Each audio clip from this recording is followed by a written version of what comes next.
to the I Am Foreman Scrapyard. I'm Hamish and I'm joined by my co-hosts Max Hi. and Karl. Hello. And today we're running down the 2018 episode, Kerblam!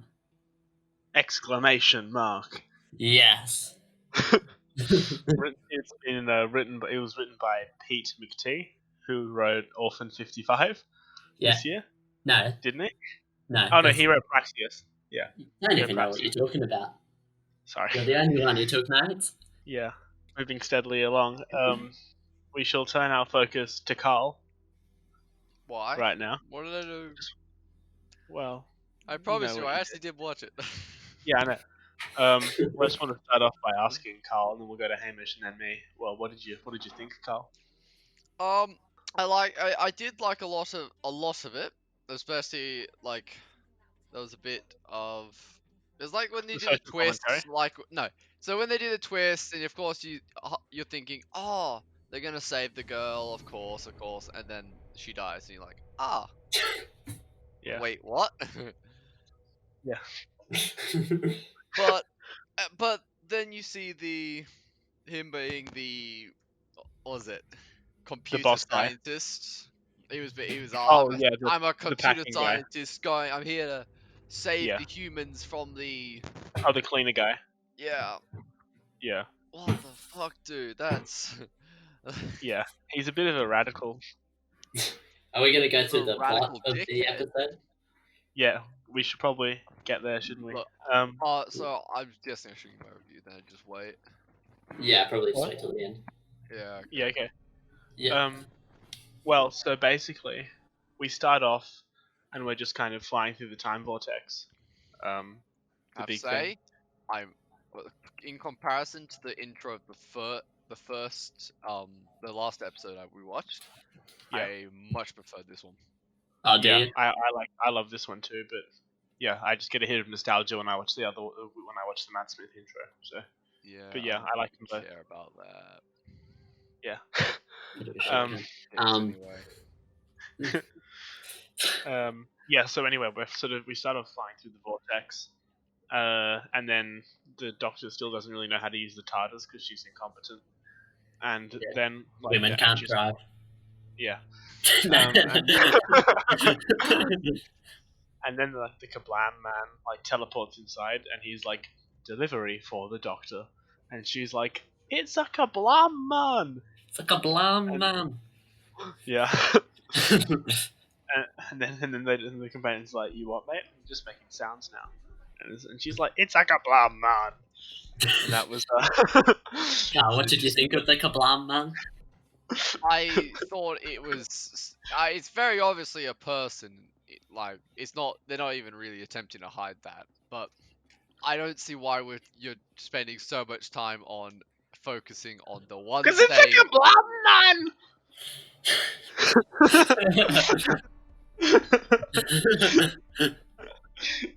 Entertainment.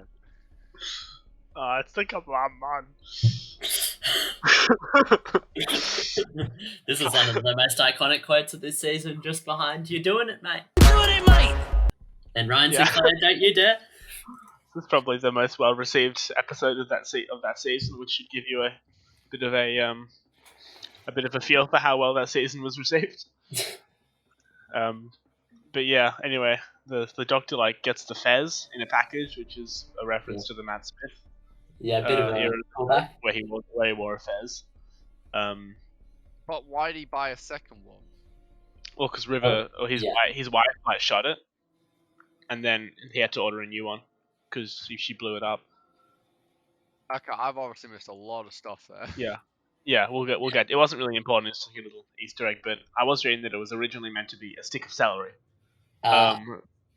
which is a reference to the Fifth Doctor, who wore it as an antidote because celery is an antidote to Time Lord poison. That is incredibly retarded fact. I just want to say. Yeah, I know. Celery. Listen to yourself. He bites it when it'll turn purple when a Time Lord poison is near it, and he'll bite it. What? Anyway. Anyway, we'll get we'll get you there, Carl.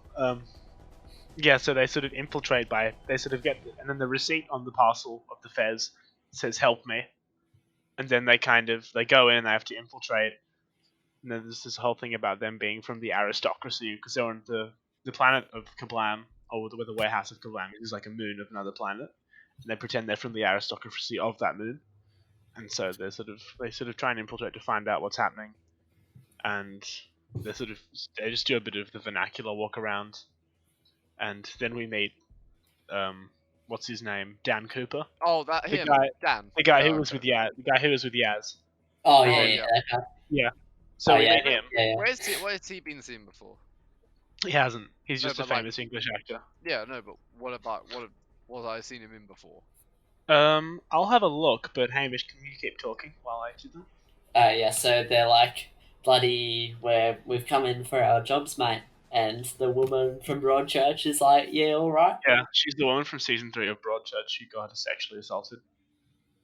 Thanks for that, Max. Wow, I was just like, very important fact. Yeah. That's a defining character.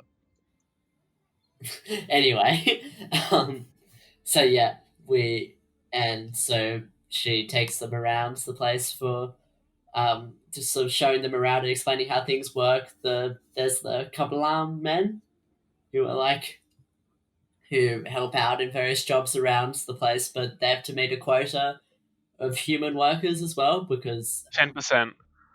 because the machines are slowly taking over the humans' jobs. Yeah. But, like, I found out who the guy was. unemployment. Yeah, the guy is Lee Mack, who is a British comedian. Okay. Okay. But what has he been in? Well, he's only had 10 television roles, but he just does a lot of stand-up comedy. Really? I swear So- I've seen him in a show. Yeah, he has one of those faces, I think. Because he's been in nothing of note, really. Like, he's been in something called Not Going Out. Horrible Histories, the movie. Oh, that'd be it. Yeah, but that was What does Rotten you say? Run. Horrible histories. Idiot. Kelsey Grammer presents Dick Whittington. Anyway, yeah. Yeah, Hamish, what were you Yeah. saying? yeah, so she gives them each like a sort of ankle bracelet type thing, which Yeah. assigns them a role, and the doctor switches roles with Graham so that she can be in packaging or whatever it was called. But, Yeah, so that's where the information slip came from, I presumed. And yeah, Graham got really pissed off when he found out Yeah. he had to clean. Yeah, and This Doctor Who is too politically correct to let the woman doctor clean. I resign from the internet. This is too bloody PC. I'm just kidding. It wasn't that bad. okay. Anyway, Yeah. I was just trying to stir up some shit there. anyway, and Ryan goes with the doctor, and Yaz goes to bloody what? I Nah. can't remember what her actual job was, but she was like walking around like shelves. She took stuff off. She was a packer. Oh yeah. Not. Oh, she was an aisle person. Yeah. Anyway, so yeah, they all go their separate ways, and this story I think was better than like every story in series 12 at actually like giving the companions like things to do, Definitely.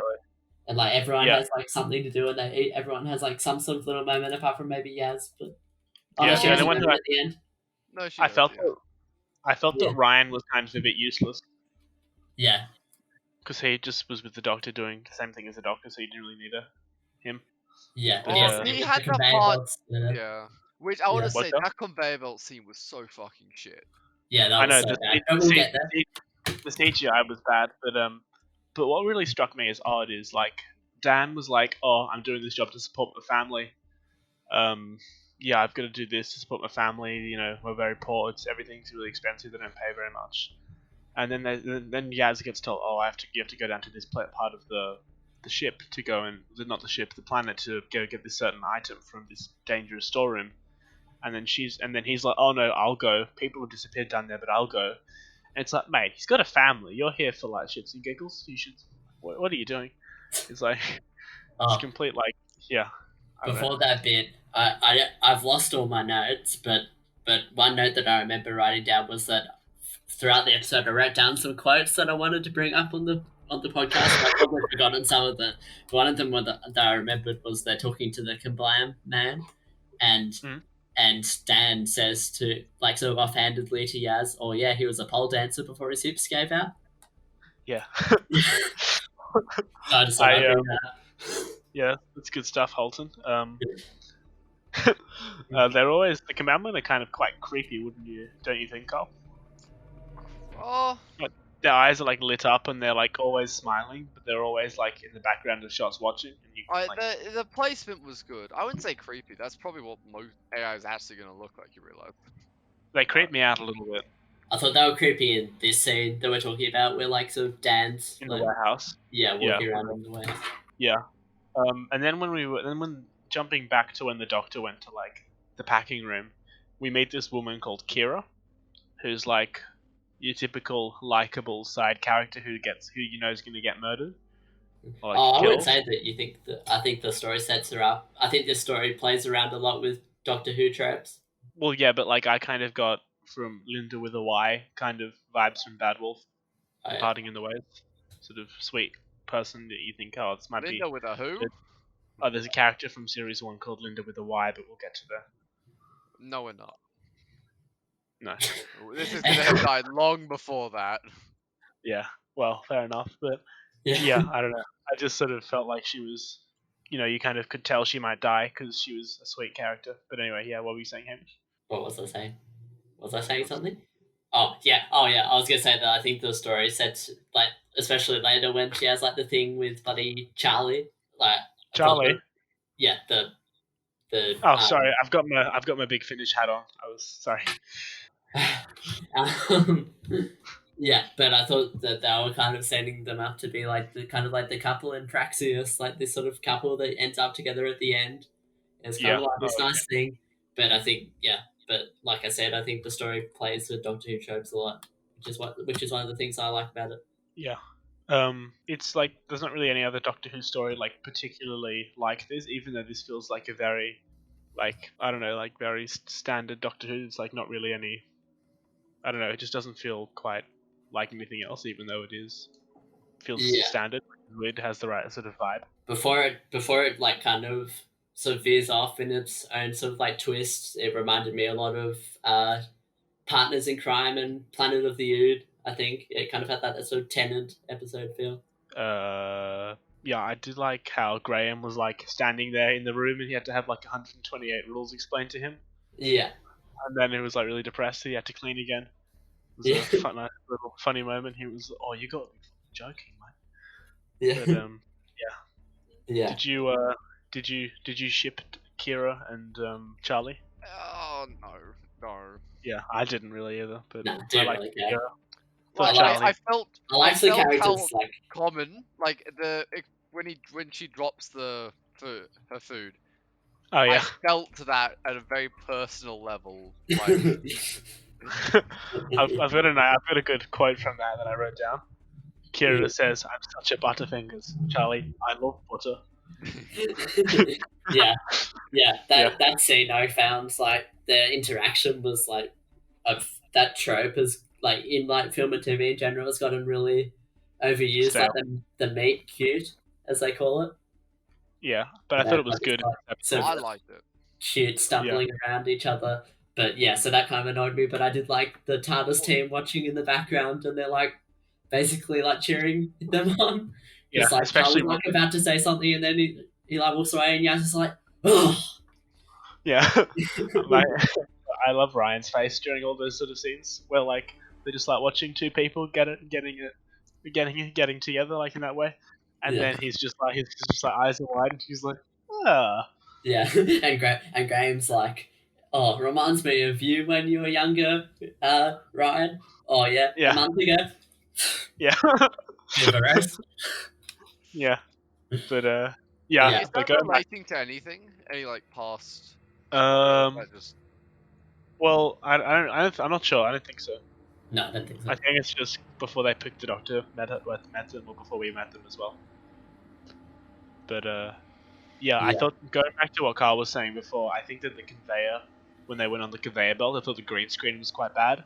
Why are we jumping ahead to the conveyor belt? What? That's like why are we jumping ahead to the conveyor belt? Well, it doesn't have to be linear. Well, Right. but we're going through it. Anyway, yes, Hamish, continue.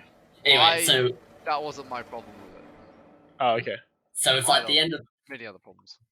so it's like the end of the lunch break, and they all go back to like they all split up again, and Graham has like this it has like this talk with Charlie about like him and Kira, and there was another great Yeah. Graham quote that I wrote down. I don't have it exactly, but he's like, I can't get my nut around the size of around the shape of the Yeah. place because it's too big. Yeah, that was good. Yeah. And then he was like, "Oh, I can't get my nut around the size of this place. It's just too big. Now you're gonna need to get me a map." And Yeah. then he's just like, "Yes." I felt that Graham was like good in this episode, but it was maybe a bit too much. Yeah. Like he just like every single line of his is less like, ugh. And it's like it got it. They were maybe overusing that a bit. Maybe, yeah. Yeah. But yeah. What did you think of the set design? Me? Yeah, Or set design. both of you. What did you think of the design of the Kerblam place? I quite liked the set design when it wasn't like CGI, but when it was actually just a set, it was cool. And I also liked a lot of the props in the episode. They were like a lot of cool like just Same. design. What about you, Carl? I don't really notice set design. Were you convinced that it was a warehouse in the future? I mean, no. Like, I think he can knows tell that it's I- a warehouse no. in the future. almost all of it. So you can tell it's soundstage. Everything, like, the rooms are so different. And everything. The problem I find, they're in this future place with all this mess, meant to be with all this metal everywhere, and for some reason it looks so flimsy. Like everything about it is flimsy. The wobbly set complaint? Is it not? It's a valid thing, isn't it? Well, nothing wobbled, but like, yeah, I She thought it took did a look a bit. panel off with her nails. Who? The doctor. Well, They took a hidden panel off like it was nothing out of a wall. That's well, the most bullshit thing I have ever seen. didn't she Sonic it? What? No! Didn't? No, Oh. she just took it off! That's unfortunate. Oh, I didn't. I guess I didn't catch that. But was it when they were hiding in the alcove thing? Yeah. Oh, yeah. I did like the jumping slightly forward. I did like the sort of twist that, not the twist, but the subversion of expectations. That Jumping very that- far forward. I'm not really. I'm not talking Max, about that subversion. Can you just I stay don't in know. one? Can you just like stay where we're up to, please? Okay, you're gonna have to guide me here because I just want to talk about stuff. But, Alright, yeah. we'll get there. We'll get there, Max. Just Bullshit. relax. Take a deep breath. Okay. Yeah, so I guess Yaz decides that she just can't be asked to do more work, so she just goes with the doctor and Ryan. And they like hide in an alcove, as we were talking about. Yeah. I mean, I will admit, it does set up the two people as being quite suspicious, which is sort of Yeah. good. The woman from Broadchurch and the like short bearded guy. Yeah, the short stubby guy. Still, Yeah. though, who actually likes their job as much as that person? The woman. The woman. Yeah, like I I'm mean, sure somebody out there likes their job. no one that we know there. No. Yeah. Yeah. Anyway. Anyway, yeah, so Graham and Charlie go and steal like an old like sort of floor map of Yeah. the Kerblam warehouse, and they just steal it. Like they don't even try to hide it. They just like grab it.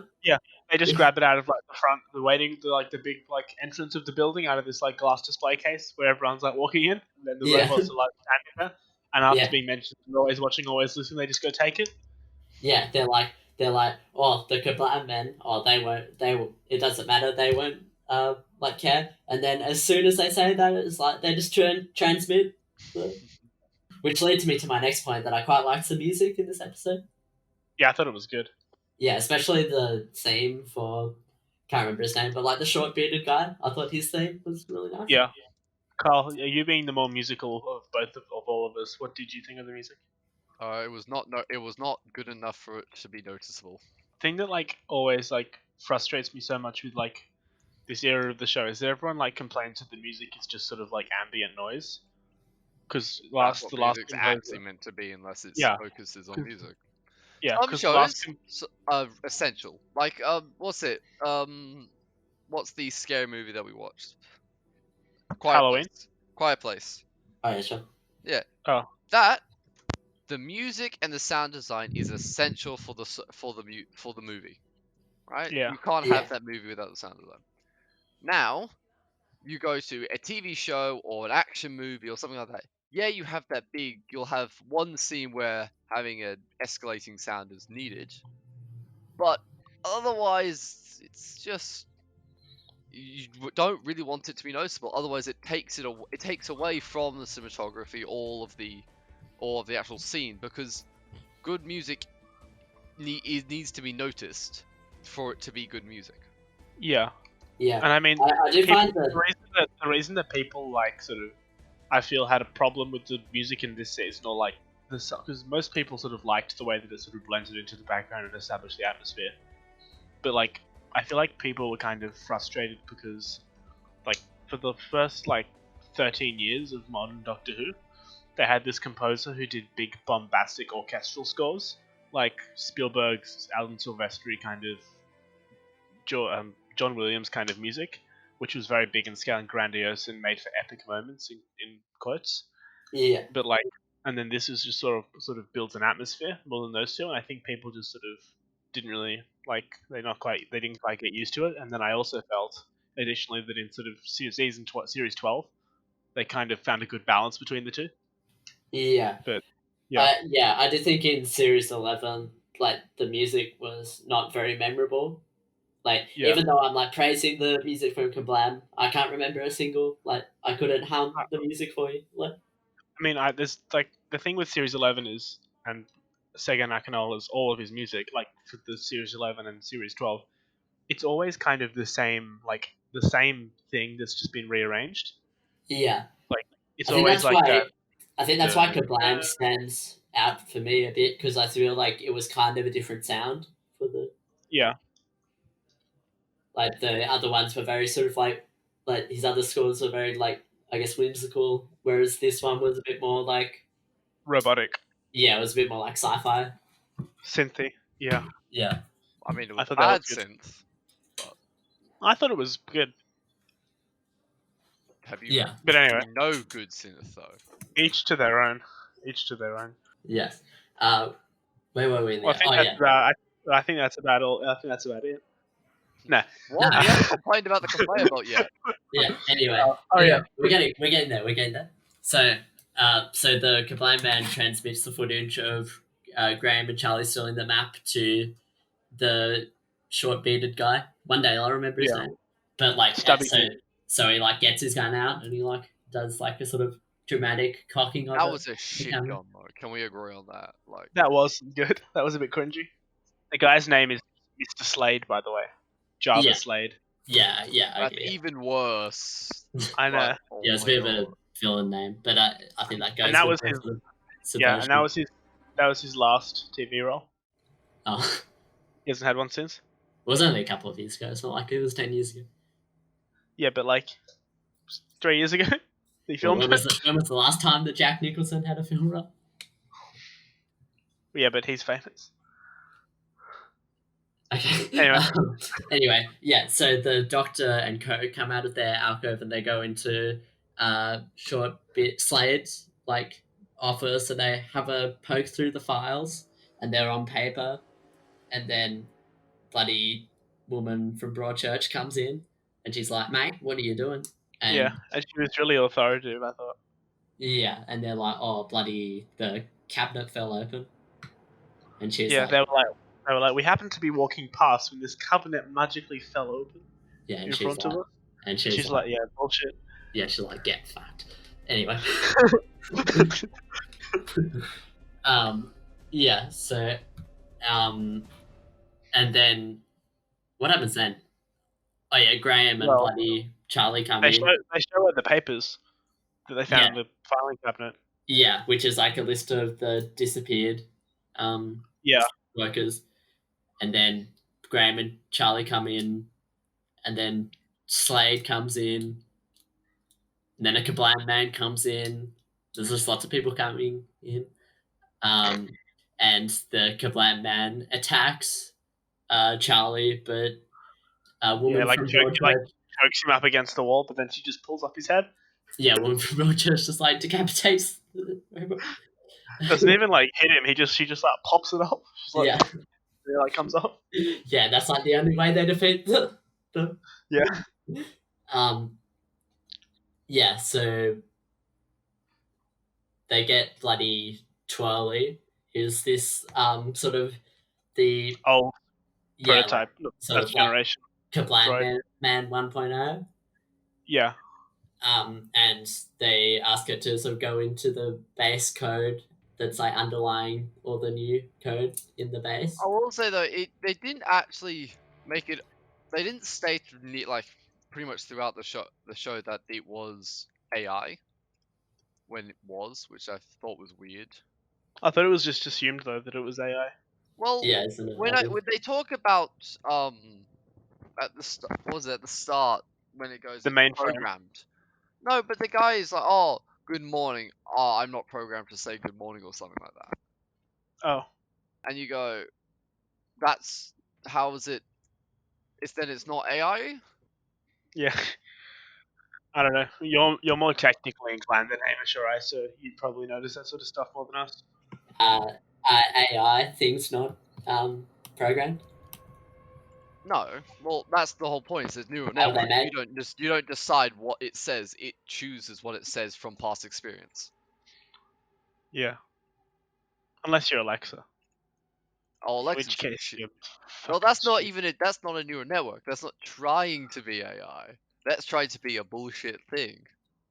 Well, That it's is not trying. It is useless. shit.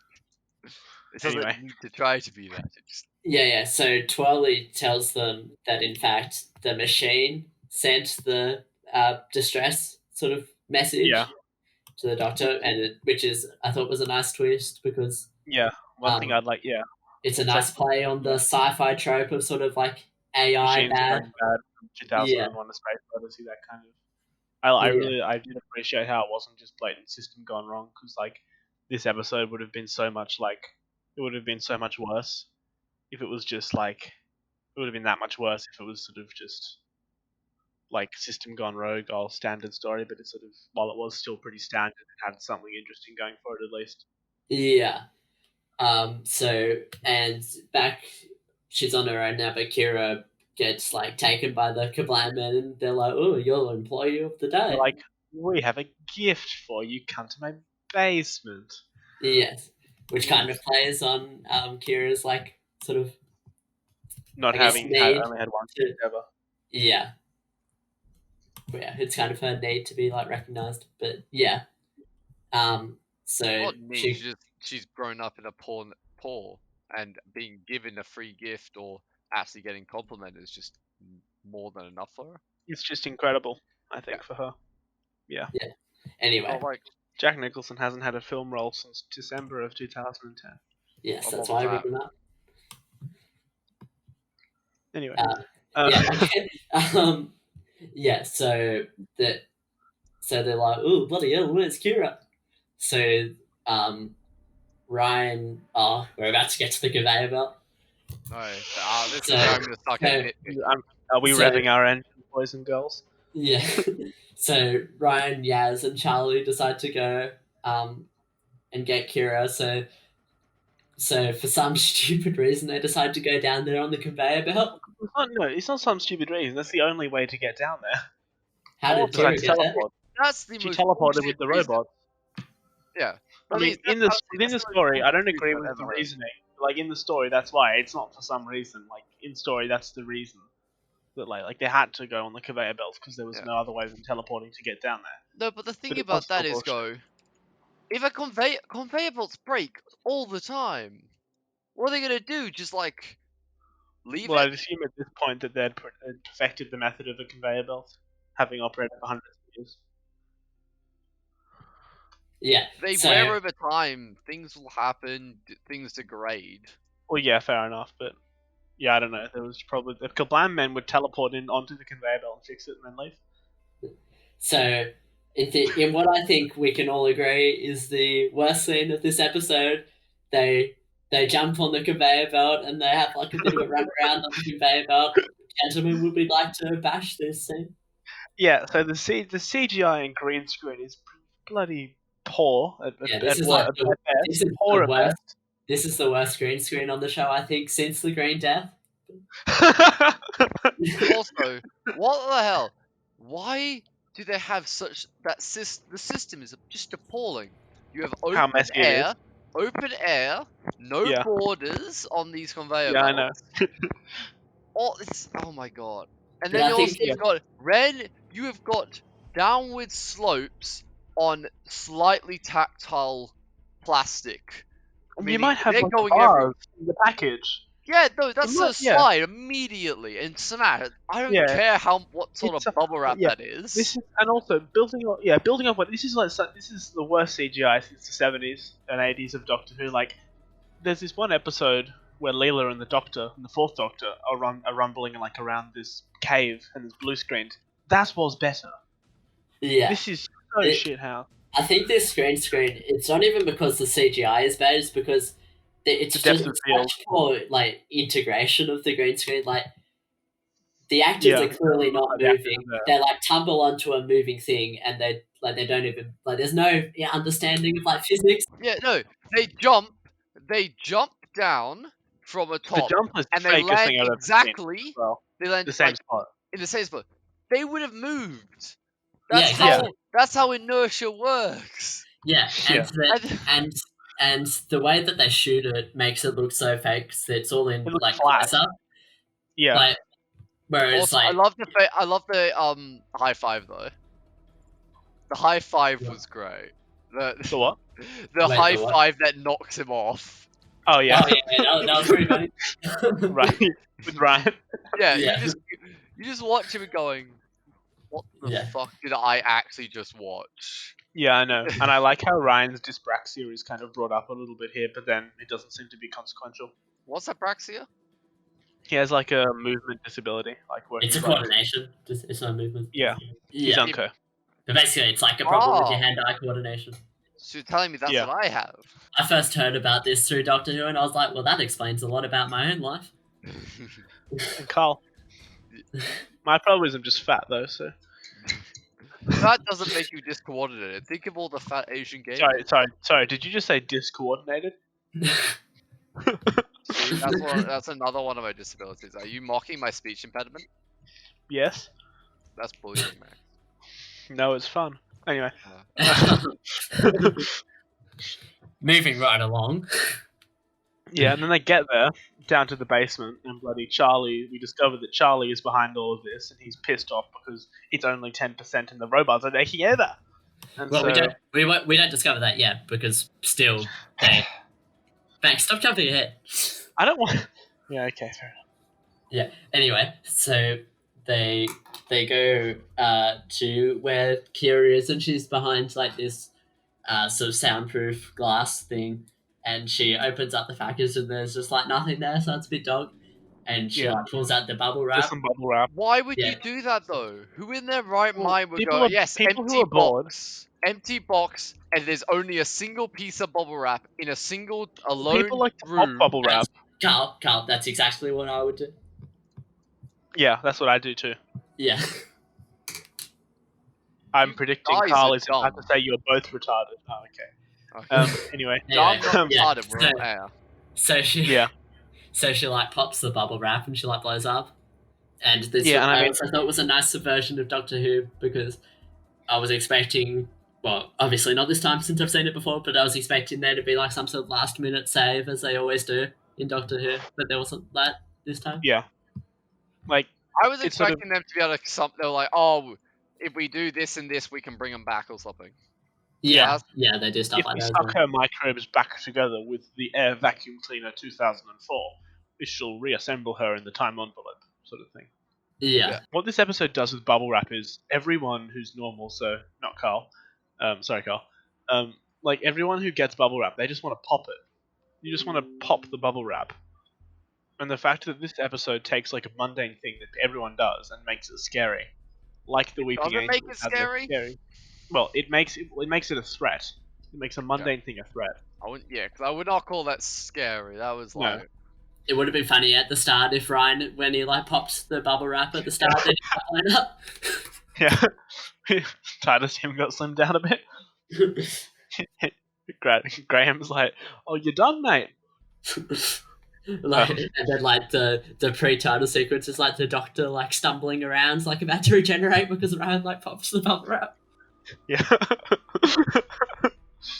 But yeah, like the Weeping Angels has statues moving is scary, and that kind of like, I don't know, just fears of the dark and fears of shadows, like the Vashta Narada and that kind of stuff. Sorry, Carl, you'll know about this if we get there. Probably won't, let's be honest. I kind of went from when to if. Yeah. Yeah, sort of making normal stuff scary not scary, a threat is what I like my Doctor Who to do. So yeah. Yeah. Did you like the bubble wrap, Carl? No. It's not going to affect me. Don't you? Well, you order all sorts of toys, so I thought it would.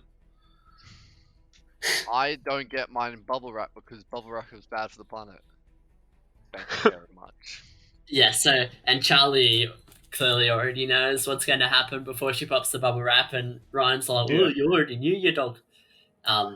Yeah, and he's like, "No." Yeah, and then Yaz is like, "Stop being a dick." I will admit though, he does say that he goes, "Oh, and Chai's got something to do with it." I would just my immediate assumptions would not be he's got something to do with it instead of he knows something that we don't. Yeah, this is like this is bad writing, but moving on. Yeah. And so they like reunite, and Charlie's got like this bloody like bottom level of the warehouse full of just like Kerblam men. Yeah, like all in a big. The CGI there wasn't too bad. Yeah, because like they actually had like characters like walking among them in like a wide shot, so it made it look realistic, unlike with the conveyor belt scene. Yeah, you should have had the companions walking in the air around behind each other. Yes. Conveyor belt. Yeah. Yeah. And they all like, and then the Doctor sort of came in and they did a bit of talking. She was like, "Oh, you can't do this," and he's like, "Yes, I can." And so he like sent them all to lift off, and then like she managed to somehow, like with the droid or the original Kerblam person, like make it so they all teleport to themselves and open it. Like, the thing is though, they didn't actually do the teleport animation though. That's the thing is, they just immediately opened it. No.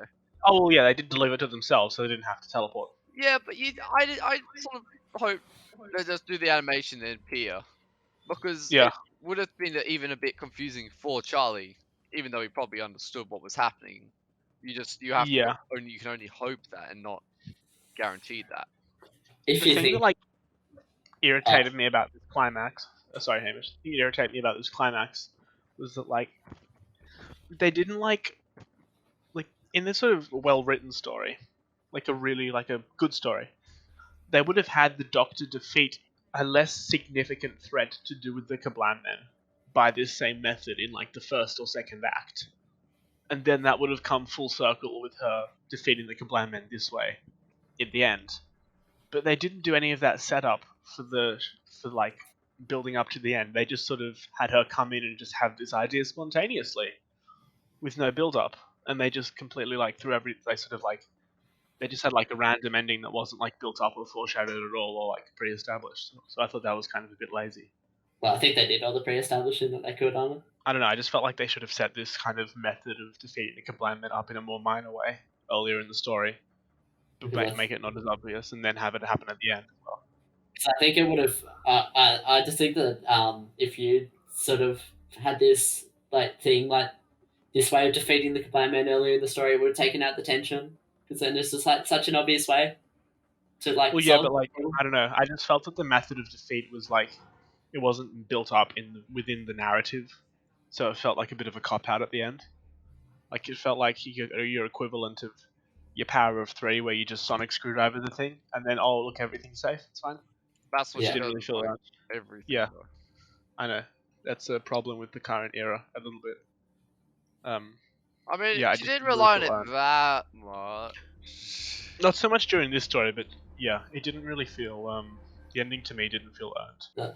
Also, I thought it was interesting that at the start of the story, um, like Ryan and Yaz are saying that the robots are creepy, and the doctor's like, "Oh, that's It's robophobic." robophobic. But then at the end of the story, she like, if she's thinking of robots as people, she like basically commits genocide. Yeah. Again. Again. Second time. Yeah. No, Yeah. more than second time. What do you mean?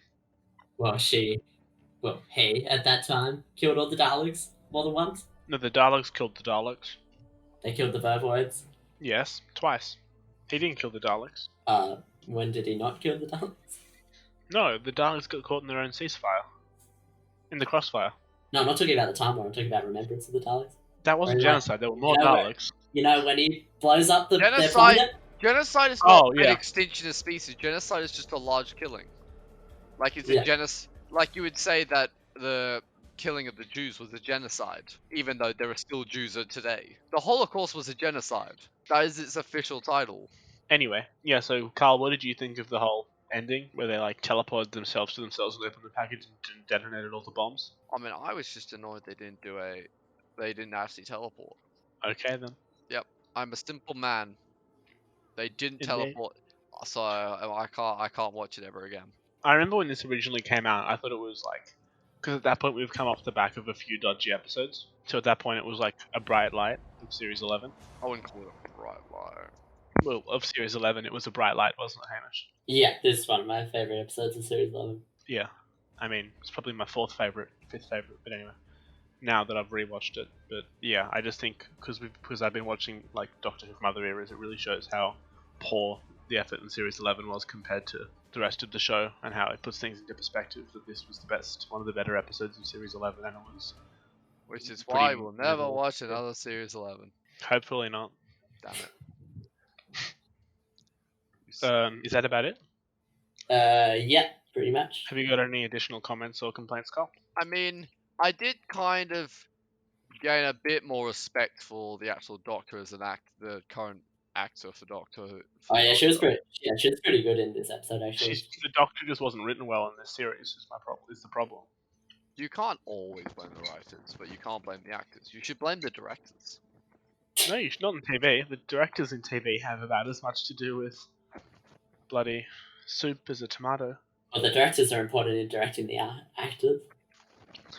Yeah, but the directors aren't as affluent in television as they are in film. Oh yeah, but TV is a writer's medium, like creatively, but you still got like, Yeah. It's not like you can just like, just like Well, leave yeah, the fair enough. if you're a director, like you still got a job to do. Well, yeah, fair enough. But like, yeah, I thought Jodie was good, but I thought that her character was a bit naff. Who? Jodie is the actress who plays the Doctor, Jodie Whittaker. Huh. Said it in the opening. Anyway, doesn't matter. I don't read the names in the openings. Carl can't I read. just look. No. I just look at the flashy lights. Just like when your girlfriend sends you a text. See, it's just flashy lights. No flash for Carl. Anyway, what would we give this episode out of 10, guys? Carl, do you want to start off? Or do you want to leave us in suspense? Yeah, do Carl last because he's the one who actually matters. Yeah, Hamish, you can go now. No, you can go first. Okay, well, all in all, I thought Kerblam was a solid effort, if not a bit flawed, and I'd give it a 6.5 out of 10. Feels a bit harsh, but I feel like it's what it deserves for its efforts among the larger universe. So originally I was going to give this an 8, but then I was thinking about the conveyor belt scene, and I decided to take off a point for the conveyor belt scene. A whole point? Yeah, so I'm giving it a 7 out of 10. Good stuff. Yeah, so now, Carl. I'd probably give it about a 6.5. Same as me. Yeah, Not as good as the Vincent one. Actually, I preferred it to the Vincent one. You gave that a 7. I thought I gave that a 6. You gave it a 7. It's at least half a point better, 7.5. Okay. So it's that half a point better than the Vincent one. Yeah. Okay, so Kerblam outranks Vincent and the Doctor for Carl, and that's your current favorite Doctor Who episode. Sounds very retarded, but yes. Yeah. So I guess now it's time to bloody pick Choose the out next next one. week's episode out of the. This time, can we not Can change you hear this? midway through? Yeah, I won't. Can you hear this? Nope. This is me shaking the cup, which I've got all of the written pieces of paper of the episodes. Okay, I've closed my eyes. I'm gonna pick one out. I'm worried. I'm worried 100% too. Not random. No, do you want me to tell? No, I Son, don't it's random. care. Okay, let's pick a new one. What have we got? Oh no! Oh Question before you no! tell Oh no! Max, quick question Yeah. before you tell us. What is the selection of things show titles put into this random? What? Things that aren't part of like big arcs or like finales or openers which contain important plot stuff. Do you know what we've got? What? Orphan 55. Ah. Oh no! Oh shit! Oh. Oh god. Well, I have to it's rewatch gonna it. be a. Yeah, it's gonna be a I watched it a couple of months ago. No. It's we're gonna power through, guys. Oh no. I had when I had my eyes closed, I had two in my hands and I got rid of the other one. Oh no. Oh no, I'm gonna be embarrassed watching this again at my house. Anyway, I have no clue what you guys are talking about. this is an Well, interesting you'll episode. see. You'll see. Oh no. Fuck. Anyway. Oh. You just had to pick my least favourite episode of a season to put. Well, to end on that somber note, this has been I Am Foreman's Scrapyard with you in the current time vortex, and I'm just too depressed to finish this with energy because we have to do all. Hey boys, Five, see you boys. See you next episode. see you- This is gonna see be you a next fun episode. episode to watch. Yeah, it's gonna be great, Uru. Bye bye.